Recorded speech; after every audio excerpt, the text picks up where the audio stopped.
अस्सलामुअलैकुम दोस्तों, पाकिस्तान बमुकाबला बांग्लादेश और यहां पर दूसरे टेस्ट मैच के तीसरे दिन की आखिरी लम्हात में पाकिस्तानी बैटर्स ने पाकिस्तानी टीम को बचा लिया है। आप ये कह सकते हैं, जी हां दोस्तों, मुकम्मल तौर पर बचा लिया है। हम 150% मैच हार चुके थे। आप लोग जानते हैं, उनके बल्लेबाजों ने हमारी ऐसी दुर्गत बनाई कि हम यहां पर यानी कि शदीद परेशान हो गए थे और हमारी कमर टूट गई थी। लेकिन जनाब, पाकिस्तानी बैटर्स और यंगस्टर की यहाँ पर यानी कि हमारे ओपनर बल्लेबाजों की चालाकी की वजह से हम मैच में दोबारा वापस आ चुके हैं। जी हाँ दोस्तों, आइए जानते हैं कि यहाँ पर मैच में वापसी कैसे हुई, अब्दुल्ला फजल और अजान अवैस ने कैसे हमारी यहाँ पर वापसी करवाई है और उस दिन की मुकम्मल खेल यानी कि मैच समरी आप लोगों के साथ शेयर करते हैं। और यहाँ पर बाबर आजम ने कौन सी बड़ी चालाकी दिखाई है वो भी आप लोगों को बताते हैं। दूसरे टेस्ट मैच के तीसरे दिन के मुकम्मल तफसीलात और पूरी स्टोरी आपको सुनाते हैं। लेकिन इससे दोस्तों, आप लोगों ने वीडियो को लाइक और चैनल को सब्सक्राइब जरूर कर देना है और कमेंट सेक्शन में ये जरूर बताना है कि आज का मैच आप किस जगह से देख रहे थे। दोस्तों, दूसरे मैच के तीसरे दिन ने पूरा मैच ही बदल कर रख दिया। एक वक्त ऐसा लग रहा था कि पाकिस्तान ये मैच मुकम्मल तौर पर हार चुका है। बांग्लादेश ने पहले 278 रन बनाए, पाकिस्तान सिर्फ 232 तक महदूद रहा और फिर जब बांग्लादेश दूसरी इनिंग्स में आया तो ऐसा लगा जैसे वो मैच पाकिस्तान के हाथों से मुकम्मल तौर पर निकाल कर ले जाएगा। कल तक सूरत हाल ये थी कि बांग्लादेश का पलड़ा भारी था। अगर फीसद में बात की जाए तो अब उनके शायद जीतने के चांसेस 60% हैं और पाकिस्तान शायद सिर्फ 40% पर खड़ा था। लेकिन आज जो कुछ हुआ उसने मैच में एक नई जान डाल दी है। दोस्तों, यहाँ पर असल मसला यही है कि हमारी बॉलिंग की हकीकत अब छुप नहीं रही।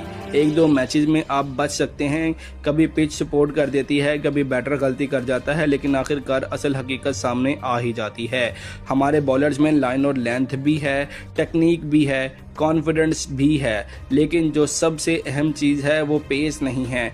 यही वजह है कि बांग्लादेश के बैटर्स यहाँ पर आराम से सेट होते गए और हमारे बॉलर्स को मारना शुरू कर दिया। खुरम शहजाद, मोहम्मद अब्बास, हसन अली और साजिद खान सब मैदान में मौजूद थे, लेकिन बांग्लादेशी बैटर ने किसी को खातिर में नहीं लाया। बांग्लादेशी फैंस खुद हैरान थे कि उनके बैटर्स पाकिस्तानी बॉलर्स को इस तरह डोमिनेट कर रहे थे, ऐसे धो रहे थे कि उन्हें खुद नहीं समझ आ रहा था कि हो क्या रहा है। दोस्तों, हकीकत ये है कि आज के क्रिकेट में सिर्फ लाइन लेंथ से काम नहीं चलता, रफ्तार भी चाहिए होती है और यही चीज़ पाकिस्तान के पास इस वक्त नहीं है। असल नुकसान यहाँ पर लितन दास और मुस्तफिजुर रहीम ने पहुंचाया पाकिस्तानी टीम को। शांतो ने तो जल्दी दोस्तों आउट हो गए थे, खुरम शहजाद ने उनको एलबीडब्ल्यू आउट कर दिया था, लेकिन उसके बाद जो पार्टनरशिप बनी उसने पाकिस्तान की कमर तोड़ दी। लितन दास ने बड़ी समझदारी से इनिंग्स खेली, उसने पाकिस्तानी बॉलर्स को कभी सेट होने ही नहीं दिया। दूसरी तरफ मुस्तफिजुर रहीम ने तो कमाल ही कर दिया। ये वो बैटर है जिसके बारे में लोग कहते थे कि अब इसका वक्त ख़त्म हो रहा है, लेकिन उसने पाकिस्तानी बॉलर्स के खिलाफ ऐसी इनिंग्स खेली कि सब हैरान रह गए। 137 रन की इनिंग्स खेलकर उसने साबित किया कि तजर्बा हमेशा काम आता है। पाकिस्तानी बॉलर्स एक प्लान के साथ आए थे, लेकिन जैसे जैसे ये दोनों सेट होते गए पाकिस्तान का एतमाद ख़त्म होता चला गया। दोस्तों, सच बात यह है कि इस मैच में मोहम्मद रिजवान ने बहुत मायूस किया। एक विकेट कीपर का काम सिर्फ कैच पकड़ना नहीं होता, वो पूरी टीम की एनर्जी होता है। लेकिन यहाँ पर रिजवान ने ना बैटिंग में नजर आई उनसे और ना ही कीपिंग। उसने आसान कैचेस छोड़े, अपील कमज़ोर की और कई मौके ऐसे हैं जहाँ पर रिव्यू लिया जा सकता था, लेकिन टीम खामोश खड़ी रही। रिजवान ने कप्तान को बिल्कुल भी सपोर्ट नहीं किया। मुस्तफिजुर रहीम को कई जिंदगियां मिली और हर जिंदगी के बाद उसने पाकिस्तान को मजीद नुकसान पहुंचाया। यही फ़र्क होता है बड़ी टीमों और दबाव में टूटने वाली टीमों में। अगर आप 100 पर किसी को छोड़ दो तो वो 150 भी करेगा और 200 भी करेगा, और यहाँ पर भी यही हुआ है। रिजवान की गलतियों ने बांग्लादेश को मजीद पाकिस्तान के लिए ख़तरनाक बना दिया। अब बात करते हैं शान मसूद की। कप्तान वो होता है जो मुश्किल वक्त में टीम को संभाले, लेकिन यहाँ पर उल्टा सब कुछ बिगड़ता नजर आया। बॉलिंग चेंजेस कमज़ोर थीं, फील्डिंग सेटिंग अजीब सी थी और ऊपर से खुद की बैटिंग भी मुकम्मल नाकाम रही। अगर पूरी टीम की नाकामी एक शख्स पर डाली जाए तो सबसे पहले नाम कप्तान शान मसूद का ही आएगा। शान मसूद की सबसे बड़ी गलती दोस्तों ये है कि दबाव में फैसले बदलता रहा। कभी बॉलर्स बदल दिए, कभी फील्डिंग, और बाद में तो वो बाबर आजम को ओपन करवाने का भी सोच रहा था, लेकिन बाबर आजम यहाँ पर समझदार जो है ना दिखाता अगर उस वक्त, तो शायद पाकिस्तान आज एक और विकेट खो चुका होता। अब अब अगर पाकिस्तान बॉलिंग में किसी ने कुछ मुज़ाहमत दिखाई तो दोस्तों वो थे खुर्रम शहजाद।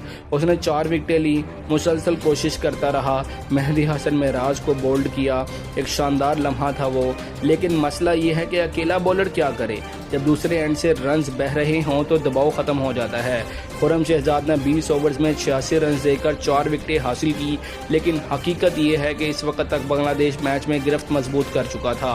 फिर भी दोस्तों कम अज़ कम उसने जो है ना खुर्रम शहजाद ने फाइट दिखाई, और यही चीज़ पाकिस्तानी फैंस को थोड़ी उम्मीद दे रही थी। मोहम्मद अब्बास के बारे में एक बात वाज़ेह है कि वो एशियाई कंडीशंस के बॉलर नहीं हैं। वो इंग्लैंड या न्यूजीलैंड जैसी कंडीशंस में ख़तरनाक साबित होते हैं, जहां स्विंग मिलती है। यहाँ पर दोस्तों ना रफ्तार है, ना बाउंस है, और नतीजा सबके सामने है। सिर्फ 1 विकेट मिली और वो भी बेअसर रही। हसन अली ने अगरचे 2 विकेटें हासिल की और लिटन दास जैसी अहम विकेट भी ली, लेकिन इस वक्त तक नुकसान बहुत ज़्यादा हो चुका था। पाकिस्तानी बॉलर्स मजमूई तौर पर बांग्लादेशी बैटर्स को कभी दबाव में नहीं ला सके, और यहीं से सबसे बड़ा फ़र्क मैच में पड़ गया। अब यहाँ पर एक अच्छी चीज़ दोस्तों बाबर आजम की सोच थी। शान मसूद शायद बाबर को आज ओपन करवाना चाह रहे थे, लेकिन बाबर ने साफ कहा कि ओपनर्स को ही खेलने दो, मैं 1 डाउन ही आऊँगा।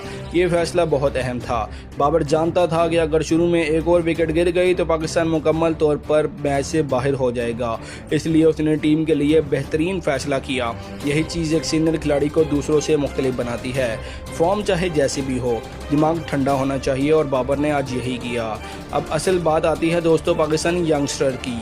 इन दोनों ने कोई बड़ी इनिंग्स नहीं खेली, लेकिन जो काम किया वो इस वक्त सोने से कम नहीं था।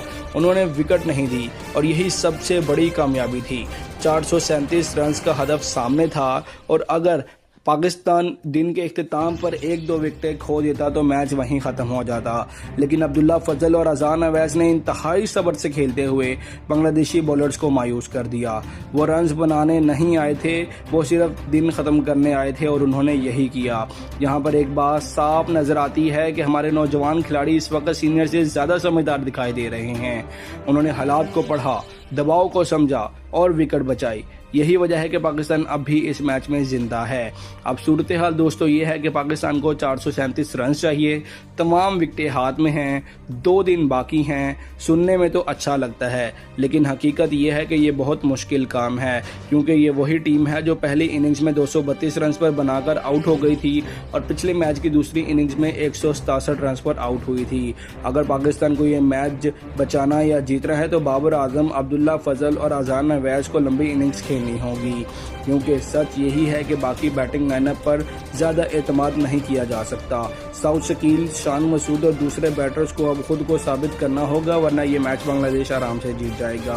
अब देखना दोस्तों ये है कि चौथे दिन पाकिस्तान वाकई फाइट करता है या फिर एक बार फिर दबाव में टूटता हुआ दिखाई देता है और थाली में रखकर बांग्लादेश को जीत दे देता है। मिलते हैं अगली वीडियो में, तब तक के लिए अल्लाह हाफिज़।